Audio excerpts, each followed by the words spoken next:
నమస్తే, welcome to BCN news. నేను విజయలక్ష్మి. ముందుగా ముఖ్యాంశాలు. మాజీ సీఎం జగన్ అనాలోచిత నిర్ణయాలపై మంత్రి లోకేష్ సెటైర్లు. వేల కోట్ల రూపాయలు వృధా చేసి అప్పులు మిగిల్చారంటూ ఎద్దేవా.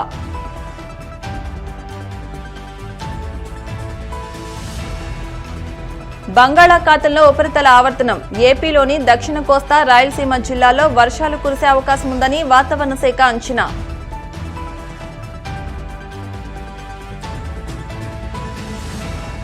సూపర్ 6 హామీల సంగతేంటి? బడ్జెట్లో నిధుల కేటాయింపులు ఎందుకు చేపట్టలేదన్న మాజీ మంత్రి బుగ్గన.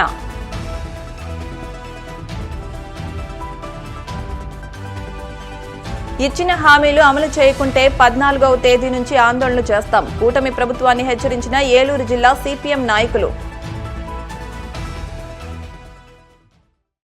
మాజీ సీఎం జగన్ అనాలోచిత నిర్ణయాలు తీసుకుని రాష్ట్రాన్ని అధోగతి పాలు చేశారని మంత్రి లోకేష్ ఎద్దేవా చేశారు. విజయవాడలో జరిగిన ఉత్తమ టీచర్ల అవార్డుల ప్రదానోత్సవ సభలో ఆయన పాల్గొని మాట్లాడుతూ తాను కూడా సీబీఎస్ఈ విద్యార్థినేనని, పరీక్షలు వస్తున్నాయంటే అమ్మ భువనేశ్వరి ఎక్కువగా భయపడేదన్నారు. గత ప్రభుత్వం ఈ రాష్ట్రంలో టోఫెల్, ఐబీ అంటూ ఆచరణ సాధ్యం కాని సంస్కరణలు ప్రవేశపెట్టి కోట్ల రూపాయలు వృధా చేసిందన్నారు. చివరకు రాష్ట్రంపై 6,500 కోట్ల అప్పులు పెట్టి వెళ్లారని వ్యాఖ్యానించారు. విద్యాశాఖను సవాల్గా భావించి తీసుకున్నానని అన్నారు. 5ఏళ్లలో ఏపీ విద్యా విధానం అంటే ఏమిటో చూపిస్తామని, ఉపాధ్యాయులు తలుచుకుంటే ప్రైవేటు బళ్లు మూతపడిపోతాయని, శనివారం నో బ్యాగ్ డేగా ఉంచాలని నిర్ణయించినట్టు తెలిపారు. ఈ కార్యక్రమంలో మంత్రులు సత్యకుమార్, కొల్లు రవీంద్ర, ఉన్నతాధికారి కోన శశిధర్ తదితరులు పాల్గొన్నారు. కేజీ నుంచి పీజీ వరకు విద్యా వ్యవస్థలో అనేక మార్పులు రాబోతున్నాయి. మనందరం ఎంతసేపు ఢిల్లీ మోడల్, కేరళ మోడల్ గురించి మాట్లాడతాం. మీ అందరి సహకారంతో 5 సంవత్సరాలు ఆంధ్రప్రదేశ్ మోడల్ ఏంటో దేశానికి కలిసికట్టుగా చూపిద్దామని ఈ సభాముఖంగా కోరుతున్నా. రాబోయే 5 సంవత్సరాల్లో ప్రైవేట్ పాఠశాలతో ధీటుగా ప్రభుత్వ పాఠశాలను తీర్చిదిద్దే బాధ్యత నేను తీసుకుంటాను. నా బలం, నా బలగం ఇక్కడున్న ఉపాధ్యాయులు. ఇది సాధించాలంటే మీ అందరి సహకారం నాకు చాలా చాలా అవసరం. విద్యా వ్యవస్థ రాజకీయానికి దూరంగా పెట్టాలని లక్ష్యంగా మీ ప్రభుత్వం పనిచేస్తుంది. గత ప్రభుత్వంలో పేర్లు, రంగులు, ఫోటోలు పిచ్చి మనందరం చూసాం. కానీ నేను మంత్రి అయిన తర్వాత గౌరవ ముఖ్యమంత్రి గారి ఫోటో, విద్యాశాఖ మంత్రి గారి ఫోటో ఏ మెటీరియల్లో ఉండకూడదని అధికారులకు నేను ఆదేశాలు జారీ చేశాను. దానికి నిదర్శనం మీరు చూస్తే బ్యాక్గ్రౌండ్లో కూడా ఎక్కడ మా ఫోటో కూడా ఈరోజు లేదు. నేను మంత్రి అయిన తర్వాత యాప్ల భారం తగ్గించాలి, ఫోటోలు తీసే పని మానేయాలని లక్ష్యంగా మీ ప్రభుత్వం పనిచేస్తుంది. ఎక్కడ మీరు కేవలం చదువులు చెప్పాలి, అవుట్కమ్ బేస్డ్ ఎడ్యుకేషన్ తీసుకునే లక్ష్యంతో మీ ప్రభుత్వం పనిచేస్తుందని ఈ సభాముఖంగా చెప్తున్నాం. గతంలో అనేక యాప్ల భారం మీ పైన పెట్టారు. చదువుకొని ఎక్కువ ముందల టాయిలెట్లు ఫోటో తీయాలి, మధ్యాహ్న భోజనం ఫోటోలు తీయాలి, ఇదే గోల్ నడిచేది. పాదయాత్రలో కూడా నేను ఉపాధ్యాయులు కలిసి వాళ్ళ సమస్యలు నాకు చెప్పారు. అది నేను అధికారులు కూడా చెప్తాం జరిగింది. ఇంకా రాబోయే రోజుల్లో కూడా ఉన్న చిన్న లోటుపాట్లు ఏమున్నా సరిదిద్దుకుని మేము ముందరికి వెళ్తామని ఈ సభాముఖంగా ఉపాధ్యాయులందరికీ నేను తెలుపుకుంటున్నాను. గత ప్రభుత్వం అన్ని వ్యవస్థలు నాశనం చేసినట్లు విద్యా వ్యవస్థను కూడా నాశనం చేసింది. రాత్రుల ఆత్మలతో మాట్లాడతారు, పొద్దున్న లేసి అనాలోచిత వల్ల నిర్ణయాలు తీసుకుంటారు. దాంట్లో భాగంగా జియో 117 తీసుకువచ్చి స్కూల్స్ని మూసేశారు. ఒక టీచర్ పోస్ట్ కూడా భర్తీ చేయలేదు. మీ ప్రభుత్వం ఒక సంస్కరణలు తీసుకురావాలంటే అందరితో చర్చించి, ఉపాధ్యాయులు సిద్ధంగా ఉన్నారా, పిల్లలు సిద్ధంగా ఉన్నారా, ఒక నిర్ణయం తీసుకుంటే దానివల్ల రాబోయే సమస్య ఏంటి అన్నీ తెలుసుకున్న తర్వాతనే, చర్చించిన తర్వాతనే అమలు చేస్తాం జరిగింది. మనం చూసాం గతంలో ప్రభుత్వంలో పబ్లిసిటీ ఎక్కువ, పని తక్కువ. దాంట్లో భాగంగా నా నెత్తిమైన 6,500 కోట్ల రూపాయలు బకాయిలు పెట్టి వెళ్ళిపోతాం కూడా జరిగింది. గడిచిన 5 ఏళ్ళలో గత ప్రభుత్వం తీసుకున్న నిర్ణయాల వల్ల దాదాపు 4 లక్షల మంది విద్యార్థులు ప్రభుత్వ పాఠశాలల్లో తగ్గిపోయారు. ఇది కూడా చాలా చాలా బాధాకరమైన పరిస్థితి. బంగాళాఖాతంలో నైరుతి ప్రాంతంలో ఏర్పడిన ఉపరితల ఆవర్తనం మరింత బలపడింది. ఈ అల్పపీడన ప్రభావంతో ఏపీలోని పలు జిల్లాల్లో వచ్చే 3 రోజుల పాటు ఓ మోస్తారు నుంచి భారీ వర్షాలు కురుస్తాయని భారత వాతావరణ కేంద్రం వెల్లడించింది. బంగాళాఖాతం నైరుతి ప్రాంతంలో కొద్ది రోజుల కిందట ఏర్పడిన ఈ ఆవర్తనం తాజాగా అల్పపీడనంగా మారింది. ఇది క్రమంగా తమిళనాడు దక్షిణ తీర ప్రాంతం, పుదుచ్చేరి, శ్రీలంక వైపు కదులుతోంది. దీని ప్రభావంతో ఈ నెల 15, 16 తేదీల వరకు ఏపీ, దక్షిణ కోస్తా, రాయలసీమ జిల్లాల్లో భారీ వర్షాలు కురిసే అవకాశం ఉందని వాతావరణ శాఖ తెలిపింది. ప్రకాశం, నెల్లూరు, తిరుపతి, చిత్తూరు, కడప, అనంతపురం, సత్యసాయి, పుట్టపర్తి జిల్లాల్లో అధిక వర్షపాతం నమోదు కావచ్చని అంచనా వేస్తున్నారు. ఉత్తర కోస్తా జిల్లాలో చెదురుమదురుగా వర్షాలు పడొచ్చని వాతావరణ కేంద్రం అంచనా వేసింది. సూపర్ 6 సహా ఎన్నికల్లో ఇచ్చిన హామీల అమలుకు నిధులు కేటాయించకుండా 41,000 కోట్లు పెంచుతూ బడ్జెట్ను ప్రవేశపెట్టిన చంద్రబాబు నేతృత్వంలోని కూటమి ప్రభుత్వం రన్అవుట్ అయిందని మాజీ మంత్రి బుగ్గన రాజేంద్రనాథ్ ఎద్దేవా చేశారు. తాము 2019 మే 30న ప్రభుత్వం ఏర్పాటు చేసిన నెలన్నరలోనే జూలై 12న ఎన్నికల్లో ఇచ్చిన హామీలు అమలు చేస్తూ బడ్జెట్ను ప్రవేశపెట్టామని గుర్తు చేశారు. కోవిడ్ వంటి ఇబ్బందులున్నప్పటికీ వరుసగా బడ్జెట్లు ప్రవేశపెడుతూ వచ్చామన్నారు. కానీ అనుభవం ఉందని చెప్పుకునే చంద్రబాబు అధికారంలోకి వచ్చాక పూర్తిస్థాయి బడ్జెట్ను ప్రవేశపెట్టడానికి 5 నెలల సమయం తీసుకున్నారంటూ సెటైర్లు వేశారు. బడ్జెట్ ప్రసంగంలో 21 సార్లు గత ప్రభుత్వం అంటూ ప్రస్తావించారని ఎత్తిచూపారు. గతంలో ఎన్నడూ లేని విధంగా చంద్రబాబు ఎన్నికల సమయంలో ఇంటింటికి వెళ్లి సూపర్ 6 పథకాల గురించి వివరించారని అన్నారు. ఇంటింటికి పథకాలు అందిస్తామని, వాలంటీర్లను కొనసాగిస్తామని, గౌరవ వేతనాన్ని 10,000 రూపాయలకు పెంచుతామని ఇచ్చిన హామీలన్నీ ఏమయ్యాయంటూ ఎద్దేవా చేశారు. బడ్జెట్ స్పీచ్లో కూడా మీరు చేసేసినాము అంటే budget speech is a document, secret document. చేసేసినామని చెప్తే మన తల్లికి వందనము ఇచ్చేస్తున్నాం సూపర్ 6లో భాగంగా అంటే ఏందండి? మీరు ఇవ్వలేదు.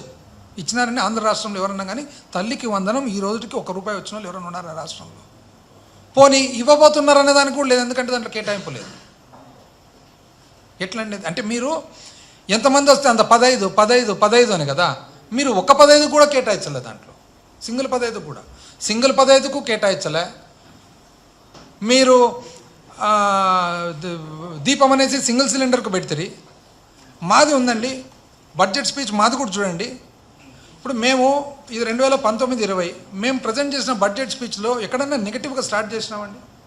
గత ప్రభుత్వం మేము ఎంతసేపు ఏం చేయదలుచుకున్నాము, రాష్ట్రం ఏ పరిస్థితిలో ఉంది, రాష్ట్రంలో రైతులకు కానీ, అక్క చెల్లెమ్మలకు కానీ, పేదవాళ్ళకి కానీ, బడుగు బలైన వర్గాలకు కానీ ఏం చేయాలి అనేదే పోయినాం తప్ప మేము ఎక్కడ కూడా నెగిటివ్ నోట్తో స్టార్ట్ కాలేదే. ఇది అసలు ఎటువంటివి చెప్పినాము? To bring the waters of Godavari river to Srisailam, to provide to Rayalaseema reason Krishna ఆయకట్టు, ప్రతి ఒక్కరికి నీళ్ళ కొలాయి ఇవ్వాలనే ఆలోచన, ఇవన్నీ కూడా స్పెషల్ ఎన్ని రకాలు అంటే చేయదలుచుకున్న పాజిటివ్ నోట్ స్టార్ట్ చేసినాం అన్నమాట.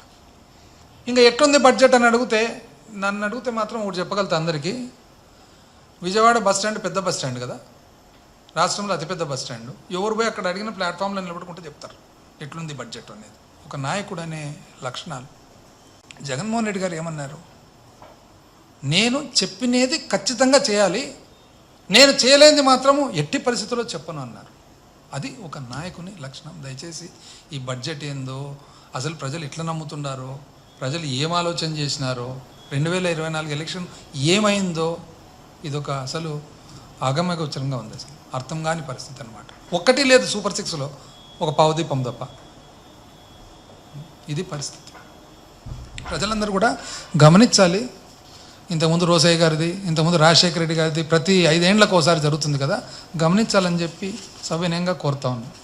ప్రజలన్నీ గమనిస్తుంటారు కదా. ఇప్పుడు జగన్మోహన్ రెడ్డి గారు ఏమంటున్నారు? ఉండేది ఒకటే అపోజిషన్ పార్టీ, రాష్ట్రంలో 40% ఓట్లు సంపాదించిన పార్టీ. అది ఏ కారణం వల్లనో ట్రాన్స్లేట్ కాలేదు ఇది. సో ప్రతిపక్ష పార్టీ హోదా ఇవ్వండి అంటున్నారు. తప్పేముంది దాంట్లో? మనం ట్రాన్స్పరెంట్ అనిగా చెప్తుండేది వాళ్ళు. నువ్వు ట్రాన్స్పరెంట్గా ఉన్నప్పుడు, నువ్వు అన్నీ ఉన్నప్పుడు ప్రతిపక్ష హోదా ఇచ్చి, ప్రతిపక్ష హోదా వలన ఏమొస్తుంది? సమయము రైట్ రాయల్గా మాట్లాడడానికి వస్తుంది. తప్పేమి అంట నేను. నువ్వు నిజంగానే ప్రజల మంచి కోరేపాటైతే, నీకు విశాల హృదయం ఉంటే, నీకు గొప్ప మనసు ఉంటే, ఆయన అడిగేది ఏమి? కొంతసేపు ప్రజల తరఫున అసెంబ్లీలో మాట్లాడేదానికి ఒక అర్హత. తప్పేమి అంట నేను. స్పీకర్కి అన్ని పవర్స్ ఉన్నాయి కదా. ఇప్పుడు ఏ స్పీకర్ 154 ఏదో ఉంటుంది లాస్ట్లో ఒక నంబర్, అది ఏ దీన్నన్నా మార్చుకోవచ్చు, అన్ని పవర్స్ ఉంటాయి స్పీకర్కు. కంప్లీట్ అని అధిపతి హౌస్కు. ఇప్పుడు నిజంగా ఇప్పుడు ఏ విధంగా అయితే స్పీకరు చాలా ఎక్స్పీరియన్స్తో చట్టం తన పని తను చేస్తుంది అని అంటున్నాడో అదే ఎక్స్పీరియన్స్తో ఆ హోదా ఇచ్చి కొంతసేపు మాట్లాడేదానికి అవకాశం ఇస్తే తప్పేముంది, ప్రజల మంచికే కదా.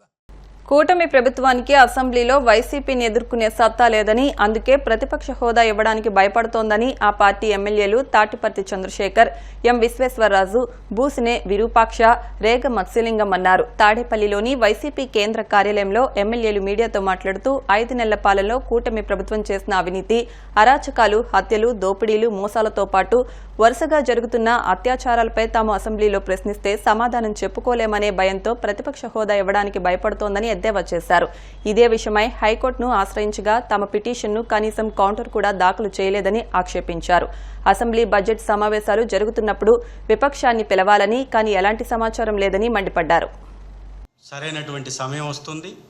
ఆ సమయానికి తగ్గట్టుగా ఈ రాష్ట్రంలో జరుగుతున్నటువంటి ప్రతి విషయం మీద కూడా మేము స్పందించడానికి తగినటువంటి సమయం మీరు కేటాయించే అవకాశం ఉంటుంది కాబట్టి ఆ విధంగా ఆలోచించండి అని వారికి చెప్పడం జరిగింది.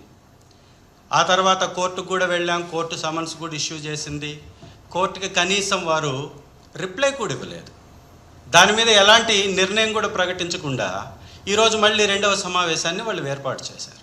ఈ సెకండ్ సెషన్లో అత్యంత ఇంపార్టెంట్ అయినటువంటి బడ్జెట్ సమావేశాలకి ప్రతిపక్షాన్ని పిలవాలనేటటువంటి ఆలోచన వారికి లేదు కాబట్టి ప్రతిపక్ష హోదా గురించి పక్కన పడేసి దాడి చేసేటటువంటి ప్రయత్నం చేస్తున్నారు. ఈ దాడి ఎందుకు చేస్తున్నారు? వైఎస్ఆర్ కాంగ్రెస్ పార్టీ ఈ 6 నెలల్లో చేసినటువంటి ఈ కూటమి ప్రభుత్వ తప్పుల్ని సమర్థవంతంగా బయటికి తీసుకురాగలిగింది. ఈ రాష్ట్రంలో జరుగుతున్నటువంటి అరాచకం, నరమేధం, ఆర్థిక దోపిడీ విపరీత ధోరణిలో ఏ విధంగా జరుగుతుందో ఈ 5 నెలలు 6 నెలల్లోనే ప్రజలు పెద్ద ఎత్తున పసిగట్టారు. కాబట్టే వారిని ప్రశ్నించటం మొదలుపెట్టారు. ఈ ప్రశ్నించడానికి కారణం ఏంటి? ఇచ్చినటువంటి 6 హామీలని తుంగలో దొక్కేశారు. మా ప్రభుత్వంలో చేసినటువంటి మంచి పనిని కూడా తప్పుగా ప్రచారం చేసుకొని గద్దె ఎక్కినటువంటి ఈ చంద్రబాబు నాయుడు గారి కూటమి ప్రభుత్వం ఈ రోజు వరకు ఇచ్చిన హామీల్లో ఒక్కటంటే ఒకటి నెరవేర్చల. ఆర్థిక పరమైనటువంటి అప్పుల విషయంలో తప్పుడు లెక్కలు చెప్పి 14 లక్షల కోట్లు ఈ రాష్ట్ర అప్పు అని చెప్పినటువంటి కూటమి ప్రభుత్వం ఈరోజు దొరికిపోయింది. దొంగలు బయటపడ్డారు. ఈ కూటమి ఏ రకంగా ఒక సమర్థవంతంగా అబద్ధాన్ని ఏ విధంగా రెక్కలు కట్టి ఈ రాష్ట్రంపై రుద్దుతుందో ఈ అప్పుల విషయంలో స్పష్టంగా అర్థమైపోయింది. 14 లక్షల కోట్ల అప్పు అన్నటువంటి కూటమి ప్రభుత్వం ఇవాళ బడ్జెట్ సెషన్ కారణంగా అప్పులు ఎంత చూయించిందంటే దానిలో సగం కూడా చూయించడంలో విఫలమైంది. ఇది వాస్తవ పరిస్థితి. వైఎస్ఆర్ కాంగ్రెస్ పార్టీకి ప్రతిపక్ష హోదా ఎందుకు ఇవ్వకూడదు అనే దానికి సంబంధించి ఒక తప్పుడు విధానంలో విస్తృత ప్రచారం చేస్తూ ఉన్నారు. మేము అడుగుతున్నాం, మీకెందుకంత భయం? మీకు అంతమంది సభ్యులు ఉన్నారు, 11 మందిని ఎదుర్కొనే సత్తా ధైర్యం మీకు లేదా? అంటే మీ తప్పులు బయటపడతాయి కాబట్టి మీరు భయపడుతున్నారా? మీరు చేసే దోపిడీ బయట పడుతుంది కాబట్టి మీరు భయపడుతున్నారా? మీ దుర్మార్గాల్ని ఎండ కడతాం కాబట్టి మీరు భయపడుతున్నారా? 11 మందికి కూడా సమాధానం చెప్పలేనటువంటి స్థితిలో మీ ప్రభుత్వం ఉందా? అందుకే మీరు కావాలని ఈ ప్రతిపక్ష హోదా ఎగ్గొడుతున్నారని నేను మిమ్మల్ని ప్రశ్నిస్తున్నా. ఈ కాకమ్మ కబుర్లు చెప్తూ మీరు అసెంబ్లీకి రాండి, దమ్ముంటే మాట్లాడండి అని చెప్పేటటువంటి నాయకుల్ని, కూటమి ప్రభుత్వాన్ని నేను ఛాలెంజ్ విసురుతున్నా. మీరు స్పష్టంగా చెప్పండి, స్పీకర్ గారితో మాట్లాడించండి, మేము మీకు తగినంత సమయాన్ని ఇస్తాము, మీరు రాండి, అటెండ్ అవ్వండి అని స్పీకర్ గారితో ఒక స్టేట్మెంట్ ఇప్పించండి. మేము అడుగుతుంది ప్రజల వైపున నిలబడడానికి తగినంత సమయం తప్ప మాకేమి ఇంకొక రకమైనటువంటి విషయాన్ని మిమ్మల్ని అడగట్లేదు కదా. కాబట్టి సమయం ఇవ్వకుండా ఏ విధంగా ప్రశ్నిస్తాం? ఇప్పుడు కాసేపు ప్రకటనలో.